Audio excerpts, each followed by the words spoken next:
ఏదో అందరు హిందువులు, కానీ మా బీసీ వర్గాలకి హిందువులే ద్రోహులు, మా హిందువుల ద్రోహులు.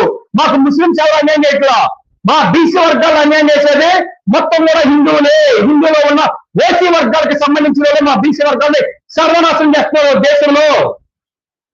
అసలు ఎంత దారుణం చేస్తున్నారండి, అకృత్యాలు చేస్తున్నారు, మామూలు అకృత్యాలు కాదు. మా బీసీ వర్గాల జీవితాలు సర్వనాశనం చేస్తున్నారు, అన్నింటిలో కూడా సర్వనాశనం అయిపోయింది. ఇప్పటికీ కూడా మా బీసీ వర్గాల రిజర్వేషన్ సెంట్రల్ గారు మాట్లాడాల. నరేంద్ర మోడీ ప్రభుత్వం కార్పొరేట్ కంపెనీలకే వేల కోట్ల రూపాయలు ఇస్తే తప్ప బీసీ వర్గాలు ఎస్ఎస్సీ వర్గాలకు రూపాయి ఇవ్వడానికి ఇష్టపడ్డ నరేంద్ర మోడీ ఎగ్గొట్టినా కూడా వేల కోట్ల రూపాయలు కట్టినా కూడా వాళ్ళు పట్టించుకోడు.